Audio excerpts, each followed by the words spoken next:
사람이 이 땅에 태어나서 성장 과정 속에 결혼의 정년기가 되게 되면 혼인을 하게 됩니다.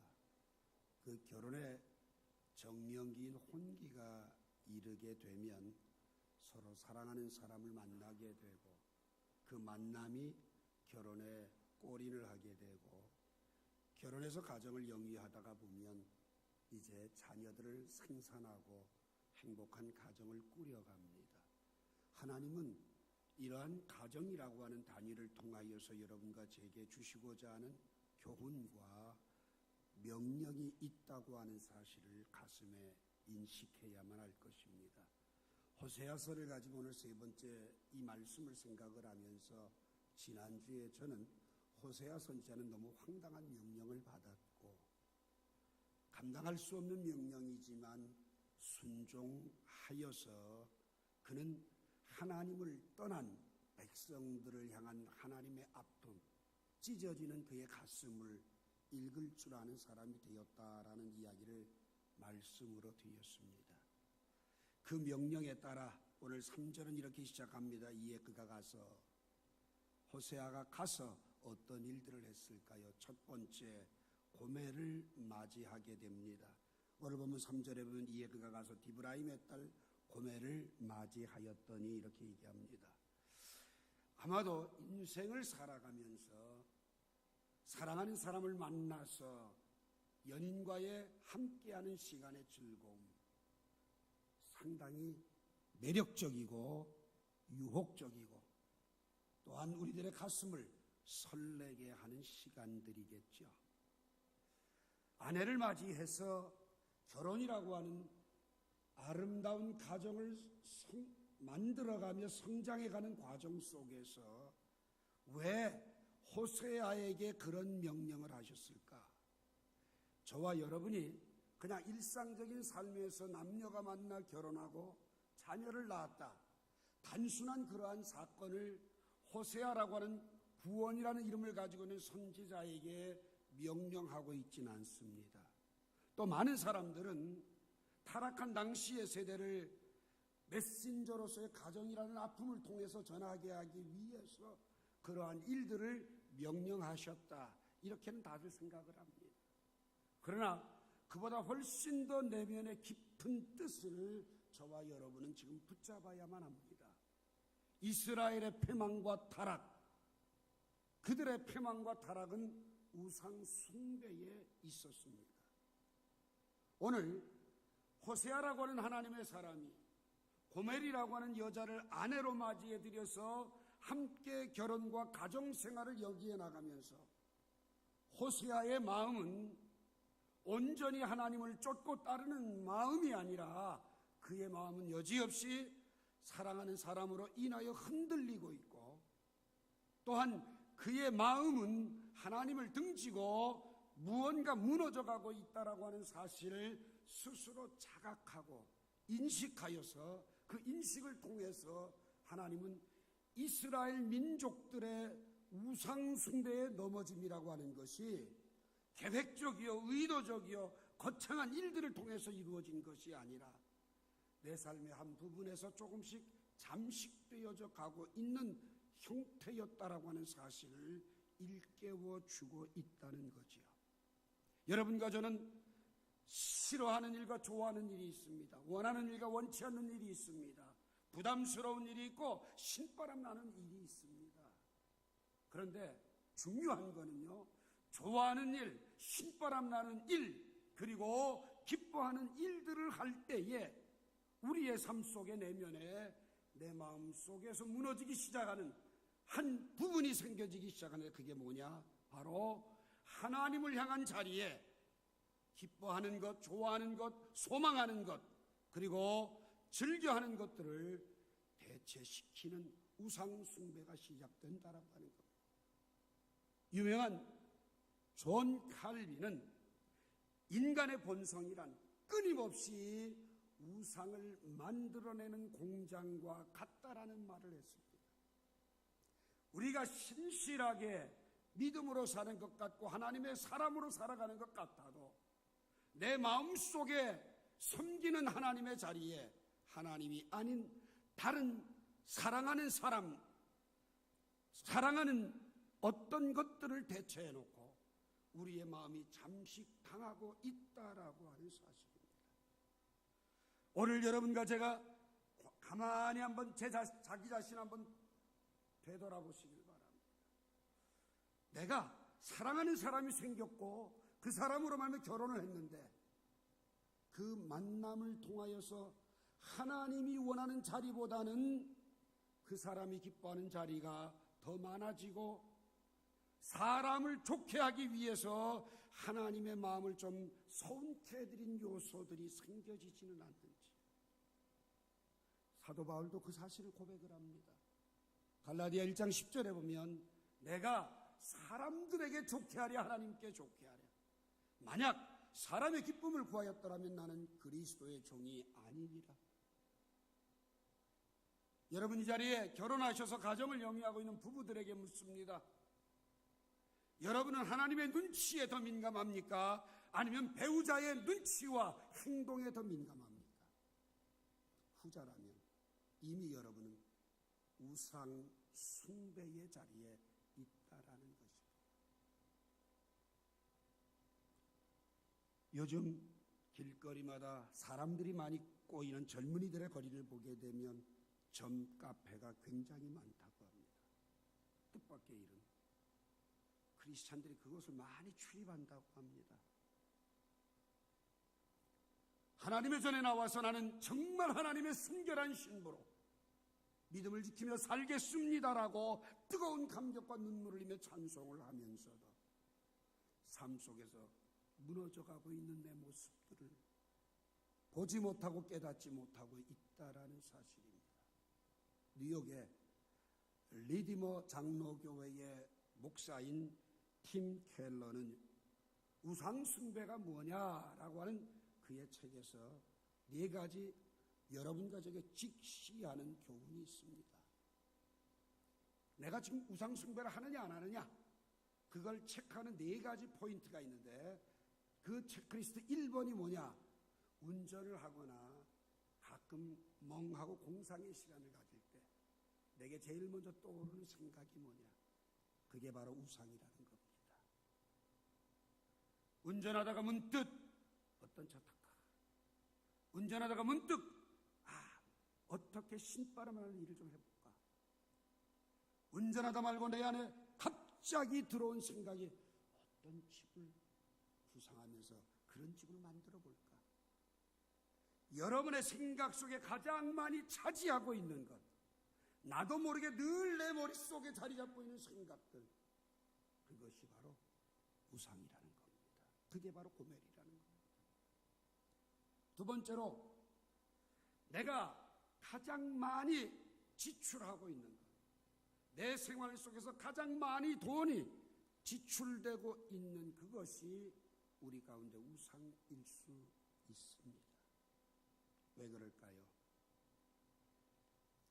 내 보물이 있는 곳에 내 마음도 있다고 그러지요.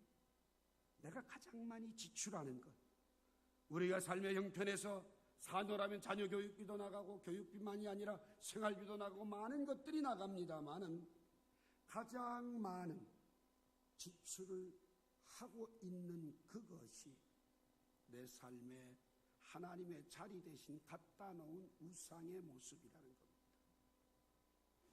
다음 3번째로 여러분이 어떠한 소망을 가지고 하나님 앞에 간절히 기도하고 뜨겁게 기도하고 여러분의 계획을 치밀하게 하나님 앞에 아뢰면서 진행해 나가는데 막힙니다. 막힐 때 우리는 실망 내지는 포기를 하게 됩니다. 그런데 중요한 건 그 기도가 막히면서 내게 어려움이 닥쳐오게 되면 속에서 하나님을 향한 분노가 오르게 됩니다. 하나님이 살아계시다. 정말 하나님께서 이 일을 기뻐하신다면 하나님이 나에게 적어도 이런 감동을 주셔놓고 소원을 주셨다고 하면서 왜 이렇게 역반응적인 상황이 올까? 이런 하나님을 향하여서 자꾸 분노가 끓어오르면 여러분 기억하십시오. 여러분이 구하는 그 기도가 바로 우상입니다. 여러분 우상을 전제하면서 달라고 그러는데 하나님이 여러분 주겠습니까? 안 주시는 게 당연한 거죠. 또 한 가지 팀 켈러는 여러분이 어떤 일들을 접하게 될 때 수많은 사람과 대인관계에서 직장에서 사업을 하면서 어떤 여러분의 감정을 조절하지 못하고 순간 폭발하는 것, 다른 사람이 대화할 때 민감하게 반응하거나 아니면 누군가 나를 비판했을 때 격하게 공격을 향하여 화살의 포문들을 여는 것들, 그것이 바로 우리 마음속에 있는 우상이지요. 왜요? 자존심, 소위 명예, 이런 것들이 우리에게는 하나님이 계셔야 할 자리 대신 그것들이 있기 때문에 폭발된다고 하는 겁니다. 참 이야기를 들어보면 그 말이 그 말 같기도 하지요. 한 가지 분명한 건 오늘 호세아라고 하는 하나님의 사람이 고멜이라는 여인과 결혼을 하면서 하나님이 계셔야 될 그 자리에 점점 고멜이 자리 잡고 있다는 겁니다. 바로 하나님은 그것을 원치 않지요. 모세를 통해서 여러분과 제게 10계명의 두 번째 계명이 뭡니까? 출애굽기 20장 4절에 보게 되면 이런 말씀을 합니다. 하늘에 있는 것이나 땅에 있는 것이나 땅 아래 물속에 있는 어떤 모양도 본떠서 섬기거나 절하지 말라.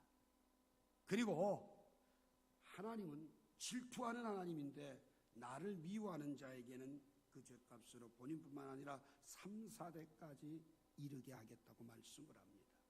자, 여러분 여기에서 하나님이 질투한다, 나를 미워하는 자에게, 여러분 히브리어에는 비교급이라는 건 없습니다.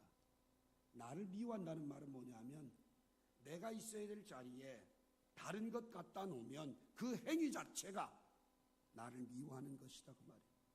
그러면 3, 4대까지 그 죄가 이르게 하겠다 이렇게 말씀을 하죠. 오늘 여러분과 저는 우리의 일상생활 속에서 맞이하는 결혼이라고 하는 관문을 통해서 사랑하는 사람과의 만남을 통하여서 하나님이 계셔야 될 자리 더 잘 믿어보겠다고, 좋은 가정 만들어 보겠다고, 아름다운 삶을 살며 헌신하겠다고 가정을 만들면서 그 가정 속에서 상대가 내 마음속에 우상으로 자리 잡는다고 하면 그것이 바로 하나님이 원치 않는 삶이요 하나님이 기뻐하지 않는 삶이라는 것입니다. 자, 여러분 눈에 콩깍지가 껴서 부부가 만나 결혼을 합니다. 너무 좋게 행복하게 삽니다. 몇 년간 사노라면 서서히 상대의 단점이 보여지기 시작하지요. 싸움이 생기기 시작하고 다툼이 일어나기 그런 시점에 하나님은 또 다른 포커스, 관심사를 바꾸기 위해서 주시는 게 뭐예요? 자녀를 생산하게 합니다. 그래서 오늘 보면 3절 하반절에 보면 이렇게 기록하지요. 아들을 낳으니 여호와께서 호세아에게 이르시되 그 아들의 이름을 이스르엘이라 하라 이렇게 말씀을 합니다.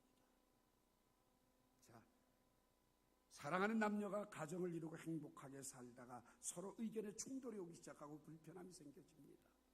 그때 하나님은 또 다른 두 사람에 집중할 수 있는 관심사인 자녀를 선물로 주십니다.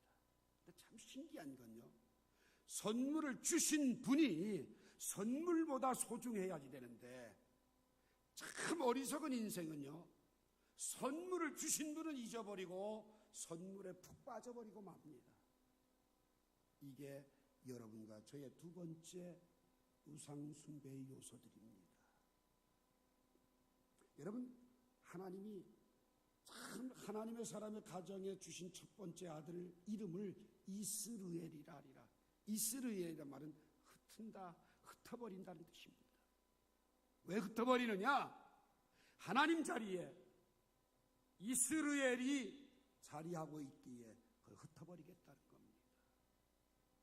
지명상 이스르엘은 여러분과 제가 사마리아와 갈릴리 사이에 있는 가장 아름다운 골짜기입니다. 무깃도라고도 합니다. 그런데 이 아름다운 골짜기 이스르엘에 역사의 흔적을 보게 되면 열왕기상 21장 23절이나 열왕기하 9장 10절과 36절에 보게 되면 여러 번 잔인한 학살들이 있었고요. 특별히 아합의 시체를 개들이 뜯어먹은 것이 바로 이스라엘입니다. 여러분, 일본의 히로시마의 원자폭탄이 다 투하가 돼서 폐허가 돼버렸는데 일본 사람이 아들을 낳아서 이름을 히로시마라고 짓는다고 하면 여러분 어떻겠습니까? 독일 사람들이 유태인 600만 명을 대학살시키고 가둬버린 아우슈비츠를 만약 아들을 낳아서 그 이름을 붙인다고 한다면 그렇게 할 사람이 어디 있겠습니까? 아무도 없을 거예요. 그런데 지금 호세아에게는 황당한 명령이 내려집니다. 아마도 내면의 깊은 모습 속에서 칼델리치는 이런 말을 합니다. 호세아가 고멜을 아내로 맞이해서 둘이서 진한 사랑을 즐기고 있는 가운데에 서로 문화적인 객과 삶의 환경이 다르다 보니까 충돌이 많았을 것이고 그 충돌로 인하여서 가정이 깨어지기 전 하나님은 또 다른 관심사 그들에게 집중할 수 있는 아들을 선물로 주셨다는 거예요. 그런데 그 아들의 이름을 이스라엘이라고 지라고 합니다. 유대인들은 자녀들을 생산하게 될 때 이름을 짓기 위해서 여러분들도 결혼하여서 자녀들을 낳게 되면 그 아이의 이름을 짓기 위해서 여러 가지 방법을 씁니다만 유대인들의 경우는 자기들이 가장 존경하는 믿음의 사람들을 이름을 몇 개 뽑아놓고 등잔불을 켜서 가장 늦게 꺼지는 것, 가장 오래 켜져 있는 그 이름을 자녀들의 이름으로 붙여주는 것들이 풍습이었다고 합니다. 그런데 그런 경험도 하기 전 하나님은 흩으시겠다고 경고하고 있습니다. 여러분, 호세아가 이런 경고를 받은 것과 흡사한 사건을 성경에서 찾는다면 창세기 22장 사건입니다. 아브라함은 100살이 돼서 그의 대를 이어갈 이삭을 선물로 받았습니다. 나이 50의 아이를 얻어도 늦둥이가 푹 빠져서 땅바닥에 발을 디디지 못하게 한다는데 100세에 얻은 아들이니 얼마나 소중했겠습니까? 그 이삭에게 푹 빠져서 하나님을 믿기는 믿고 제사하기는 제사하지만 그의 삶의 모든 부분은 이삭으로 가득 차 있을 때 뜻밖의 하나님은 이런 명령을 합니다. 아브라함아, 예, 제가 여기 있나이다. 내 사랑하는 독자 이삭을 데리고 내가 내게 지시하는 곳으로 가서 그를 번제로 드리라. 여러분, 우리 신앙생활하는 사람들에겐 소위 이런 필은 있습니다. 내가 이렇게 살면 한번 맞지, 이렇게 살면 한번 혼나지. 마음속에 내면의 경고 같은 것들을 우리는 가지고 있습니다. 아마도 아브라함도 그런 경고를 가지고 있었을 겁니다. 왜? 너무 깊이 빠졌기 때문에. 그러니까 그 명령 앞에 올 게 왔구나. 그리고 아브라함은 그 명령에 순종을 합니다. 아침 일찍이 나귀 한 장을 지우고 사흘길 하나님이 지시하는 그 길을 눈물 없이 못 가는 길을 걷고 있습니다. 그리고 산 밑에 이르렀습니다. 따라왔던 사원들에게 올라가서 하나님께 이삭을 번제로 드리는데 방해가 될까봐 너희들은 여기 있어라. 나와 아이는 하나님께 예배하고 오리라. 이렇게 얘기하고 이삭을 데리고 그 산을 올라갑니다. 올라가는 과정 속에서 이삭이 묻습니다. 아버지, 불과 나무는 여기 있는데 번제할 어린 양은 어디 있습니까? 그때 아브라함의 대답은 하나님이 자기를 위하여 친히 준비하시리라. 그렇게 대답하고 올라갑니다. 올라가서 이삭을 결박하고 제단에 위에 눕혀놓고 칼을 뽑아 들고 찌르려고 하는 그 순간 아브라함아, 그 아이에게 손대지 마라. 내가 이제야 나를 사랑하는 줄 알았고 독자 이삭이 내 마음속에 우상이 되었지만 그보다는 나를 더 사랑한다는 것을 이제 내가 알았다. 여러분, 그래서 창세기 20장 12절에 보면 이제야 네가 나를 경외하는 줄 아노라 이렇게 얘기합니다. 저는 오늘 이 시간 여러분의 마음속에 사랑하는 사람이 또 혹자에게는 물질이, 혹자에게는 명예가, 혹자에게는 출세가, 혹자에게는 자기 인생의 계획이 하나님이 계실 그 자리에 대체해놓고 거기에 빠져 산다고 하면 오늘 이 시간 아브라함과 같이 결단하실 수 있기를 원합니다. 왜? 그렇지 않다면 분명히 호세아처럼 이스라엘이 되기 때문입니다. 하나님은 흩으십니다. 오늘 이 시간 여러분과 제가 하루 살아가는 삶의 어간 속에서 하나님께 드리는 시간이 얼마가 되는지, 오늘 여러분과 제가 살아가는 삶에서 사람들을 향하여서 얼마나 많은 물질들을 사용하고 하나님을 향하여서는 얼마나 사용하고 있는지, 육체의 쾌락을 우상으로 삶아서 가정과 인생의 모두 파멸로 이끌어가고 있는 삶은 아닌지, 경배의 대상을 찾지 못해서 희망 없이 살아가는 삶의 모습은 아닌지 진정 생각해보고 내가 그분을 사랑하고 경외하는지 다시 한번 진단해보는 시간들이 되시기를 바랍니다. 아브라함과 호세아를 통해 우리가 얻을 수 있는 교훈 하나가 있습니다. 하나님을 선택하면 내가 우상으로 대체했던 것까지 다 얻을 수 있지만, 그러나 하나님을 선택하지 않고 그 자리에 다른 것들을 대치해 놓으면 그것은 이스라엘이 되고 로루하마가 되고 로암미가 되고 만다는 것, 그것마저도 다 잃어버리고 만다는 것을 우리는 깨달아야만 합니다. 오늘 이 시간 다시 한번 여러분과 저를 위해서 주님이 주시는 명령입니다. 내가 있어야 할 자리에 절대 아들이 사랑하는 사람이 세상 어떤 것들이 자리 잡지 않도록 하나님을 경외하는 자가 되라는 이 명령 앞에 내 자신을 돌이킬 수 있기를 바랍니다. 마지막 세 번째로 4절 하반절에 보게 되면 조금 후에 내가 이스라엘의 피를 예후의 집에 갚으며 이스라엘 족속의 나라를 패할 것임이니라. 자, 여러분, 이스라엘이 된 상황에서 이제는 뭐가 남았어요? 이제는 그 죄값을 갚고 폐허가 되는 것만 남았어요. 이걸 다른 말로 말하면 광야라고 이야기하고 고난이라고 얘기를 합니다. 여러분과 제가 하나님을 사랑하며 하나님을 믿고 따르는 과정 속에서 때로는 원치 않은 고난이 옵니다. 광야가 우리 앞에 펼쳐집니다. 그런데 중요한 것은 하나님이 그 광야와 고난을 통하여서 하나님의 징계를 통하여서 하나님은 목적을 가지고 우리에게 다가오신다고 하는 거죠. 미워서 잘못해서 그저 징계하시는 것이 아니라 그 징계에는 이제 호세아 14장 4절에 가서 보게 되면 내가 그들의 반역을 고치고 기쁘게 그들을 사랑하리니, 이런 표현을 하고 계셔요. 하나님의 징계의 목적은 그들을 고치겠다는 거예요. 잘못된 우상들을 내려놓고 하나님을 섬기는 그것들을 누릴 수 있는 행복한 삶으로 만들어 주시겠다는 거예요. 그래서 그들의 반역을 고치는 것, 그리고 기쁘게 내가 그를 사랑하고 싶다고 하는 것, 이것이 바로 하나님의 징계의 목적이라는 것. 시편 119편 67절에 보면 고난당하기 전에 내가 그릇 행하였더니 이제는 내가 주의 율례를 배우게 되었다고 고백을 합니다. 71절에 보면 고난당할 때 너무 힘들어서 빨리 이 고난 좀 벗어나게 해달라고 울부짖었지만 시간이 지나고 나니 고난당하는 게 내게 유익이라는 겁니다. 왜?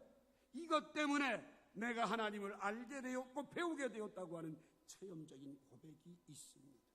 히브리서 기자는 히브리서 12장 5절에서도 그렇게 얘기합니다. 주님이 징계하는 것 가볍게 생각하지 마라. 주님이 책망할 때에 낙심하지 마라.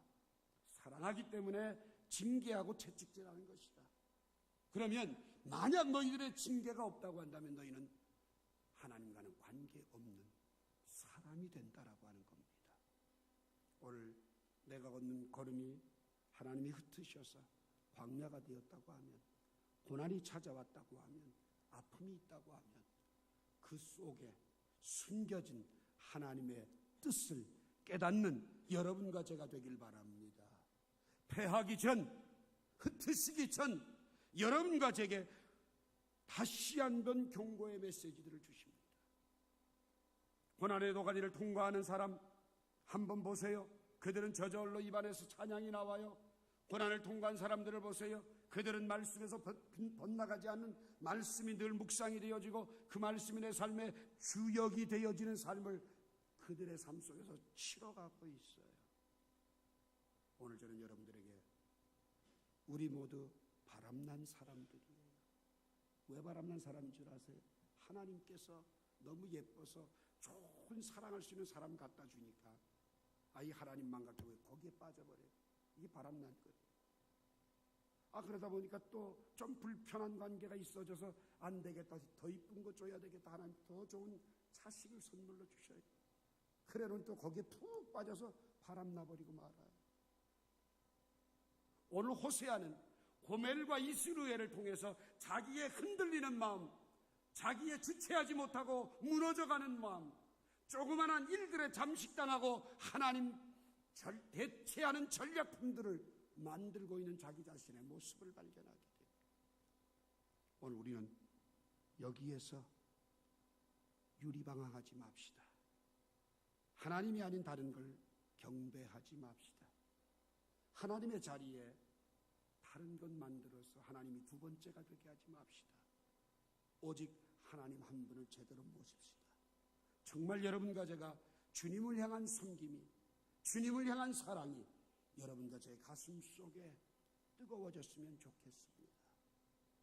하나님이 사랑하셔서 주신 선물을 주신 그분이 더 소중하지 못하고 선물에 마음 빼앗겼던 부끄러움들을 청산하고 회개하고 다시금 반역을 고치고 그들을 기쁘게 사랑하리니 하나님의 사랑을 넘치게 누리는 은혜가 있기를 주의 이름으로 축원합니다. 오늘 여러분과 제가 내 마음의 주를 향한 사랑이 찬양을 좀 하면서 들은 말씀을 묵상하고 함께 통성으로 기도하는 시간을 잠시 갖기를 원합니다.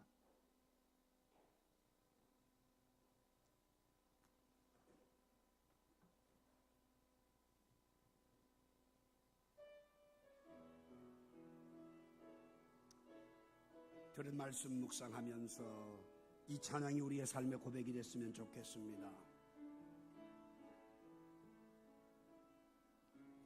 내 마음의 주를 향한 사랑이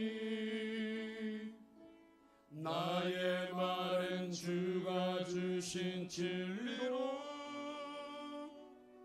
나의 눈에 주의 눈물 채워주소서.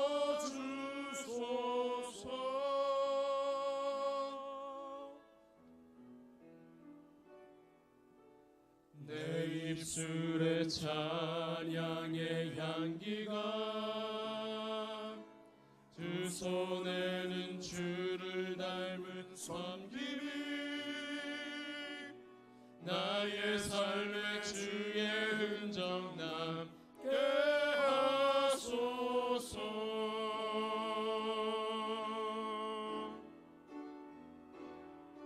하나님의 사랑이 영원히 함께하리. 십자가의 길을 걷는 자에게 순교자의 삶을 사는 이에게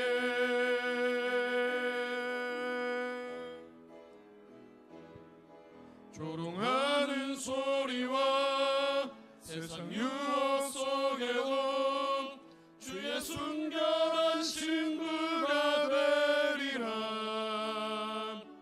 내 생명 주님께 드리리. 여러분, 이 시간 내가 바람났습니다. 하나님보단 사람을 더 사랑했습니다. 하나님보단 물질을 더 사랑했고요. 하나님보다는 이 세상의 어떤 것들이 내 안에 대치되어 있음을 고백합니다. 주님, 오늘 이 시간 돌이킴의 시간 되게 하옵소서. 잠시 마음 깊은 곳에서 성령의 감동을 주시는 대로 고백하며 기도하는 시간 갖도록 합니다. 살아계신 하나님,